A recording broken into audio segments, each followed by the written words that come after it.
જય સ્વામી મિત્રો, ખૂબ લાઈક કરી રહ્યા છો, ખૂબ શેર કરી રહ્યા છો, ખૂબ સબસ્ક્રાઇબ કરી રહ્યા છો. આપનો ખૂબ આભાર. તમામ વિડીયો જોતા આવે બધાને જાજાથી જય સ્વામી.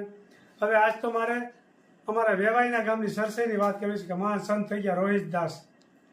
એક વખત યાત્રાળુ નીકળ્યા છે સરસઈમાંથી અને સંત રોહિતદાસ મોચીનું કામ કરતા પોતે બૂટ ચંપલ એવું સીવતા હશે. એટલે કે હાલો ગંગાજીએ નાવા જવું છે, કાશીમાં આવવું છે, એટલે કે મારે કામ વધારે છે એટલે હું આવી નહીં શકું, પણ ગંગા માતાને આ ચૂંદડીનો મોઢિયો મારો બદલાઈ દેજો અને એમ કહેજો કે રોહિતદાસ આપ્યો છે એવું ગંગા મૈયાને કહેજો. એટલે હતો એટલે તો જ આપજો, નગર પાછો લેતા આવજો એવું કીધું હતું.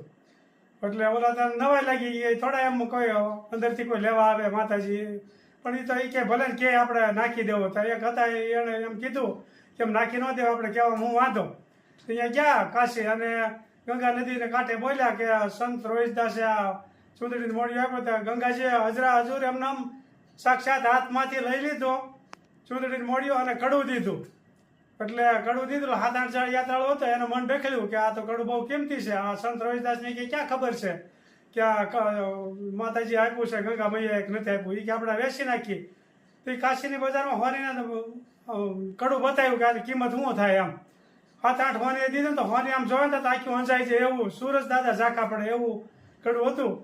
એટલે એ કોઈ કિંમત કોઈ લઈ ગયા એમ નહોતું. પછી કાશીના રાજાને એને વેચ્યું. એ તો કરોડોની કિંમતનું હોય એટલે વેચી તો નાખ્યું કડવું.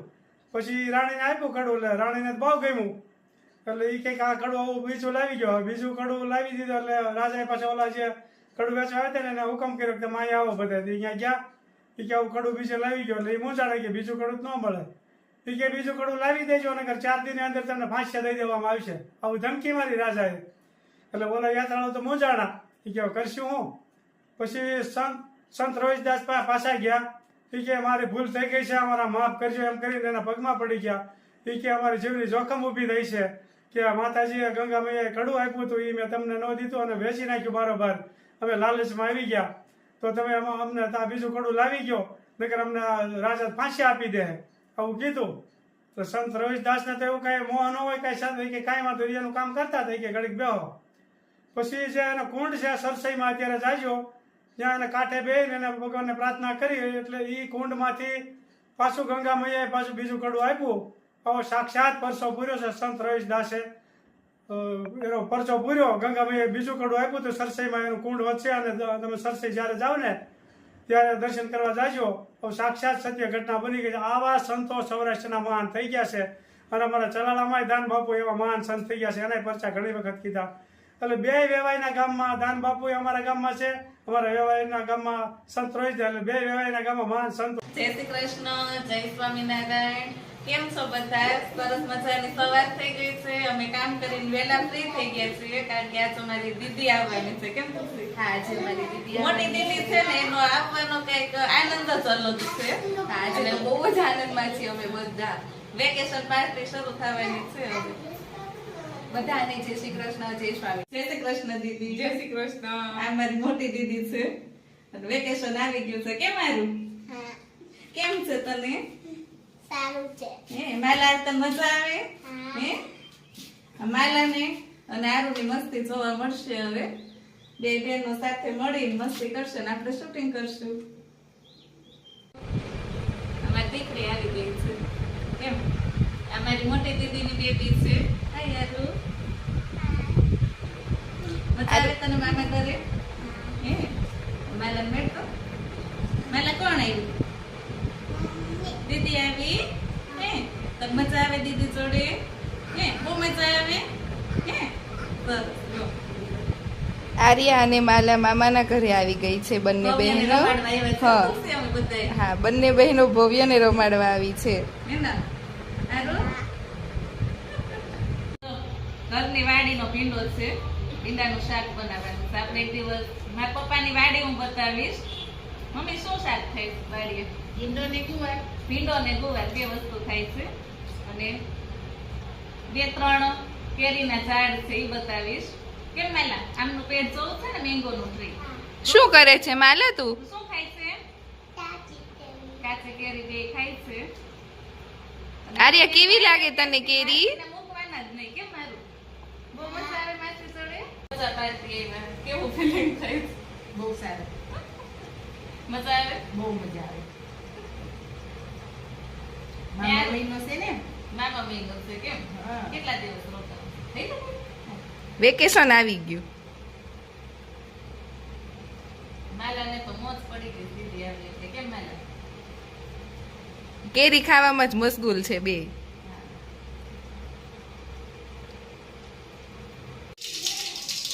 શું બનાવે છે દીદી? તો ભીંડાનું શાકનો વઘાર થાય છે દાળ ઉકળી રહી છે રાઈ જીરું થોડીક નાખી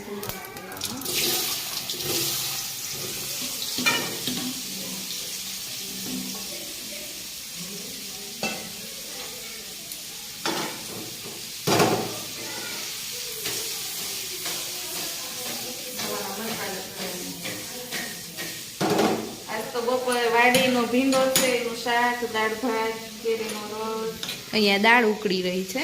રોટલી શું નાખ્યું દીદી દાળમાં? દાળમાં મસાલા થઈ ગયા છે હળદર લીમડો એ નખાઈ ગયું છે વઘાર કરવાનું છે મીઠું નખાઈ ગયું છે હવે શાકમાં હળદર અને મીઠું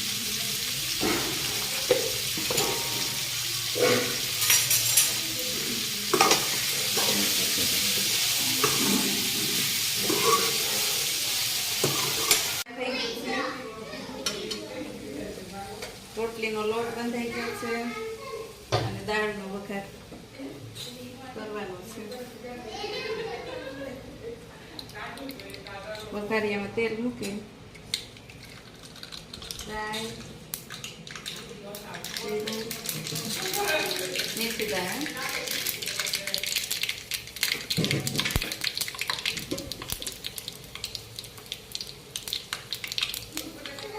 મેથી દાણા નખાઈ જાય ને એટલે હિંગ ગરમ મસાલો ચલાલાન જેમ અહીંયા યોગસો યુઝ કરવાનું હિંગ ને લાલ મરચું નાખી વઘાર કરવાનો છે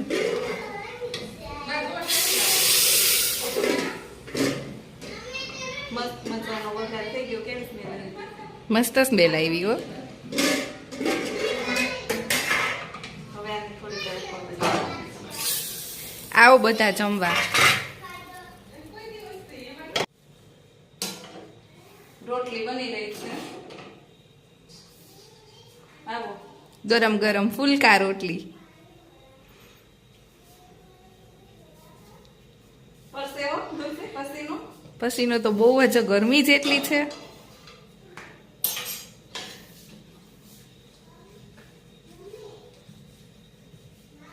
અહીંયા શાક પણ તૈયાર થઈ ગયું છે.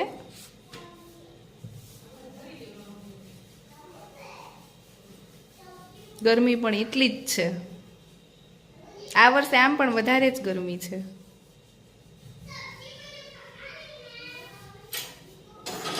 જો રોટલી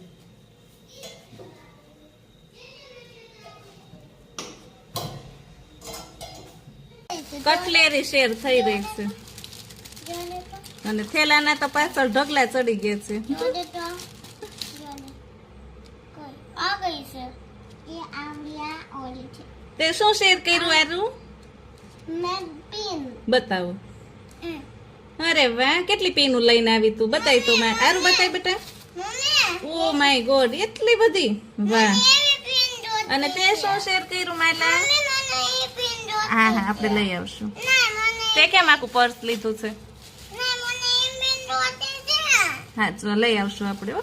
તે દીદીને કઈ રિંગ આપી દીદી બતાવી ચાલો જમવાનું તૈયાર થઈ ગયું છે ભીંડાનું શાક રોટલી દાળ રસ ભાત ભાતની બાજુમાં કેળા અથાણા ઠંડી ઠંડી છાશ અને મસાલા શું જમવું છે ચેક દીધા રોટી ખાવાની છે સારું તારે સબ્જી ચાવલ અને દાળ ભાત ઓકે એમ કરે હો માલા ભવ્યને રમાડી રહી છે પણ ભવ્યને રમવું નથી ને માલાને રમાડવું છે કેમ માલા જોઈ તાર સામે જોવે તો દીદી એમ કે છે દીદી જો દૂર જા દીદી ચલો નાની સાથે મસ્તી શરૂ થઈ ગઈ છે માલા શું બનાવે છે ભીંડાનું આરું તું દાળ ભાત દાળ ભાત કોના માટે બનાવો છો બે બા માટે માછલી માટે માછી માટે કઈ માસી માટે દૂધી માટે એ તું આરું સ્વામિનારાયણ વાલા જે તમે નાળા તું ક્યાં જાય છે વેક્સ ને પાવા પાણી પાણી પાવા કેમ એને પ્યાસ લાગી હા હે હા એને પ્યાસ લાગી હા હે માલા બીક લાગે છે અને મમ્મી હાલો માલાની આ ગામડાનું વાતાવરણ મસ્ત મજાનું વડ છે અને ભેંસ અહીંયા અમારી પાણી પી રહી છે અને માલા આને અવેડો કહેવાય શું કહેવાય અવેડો શું કહેવાય માલા અહીંયા જતો શું કરે છે તું પણ એમાં સામે જોઈને બોલતો આપણે દાદાના ખેતમાં જવું છે ને માલા દાદાના ખેતમાં જવું છે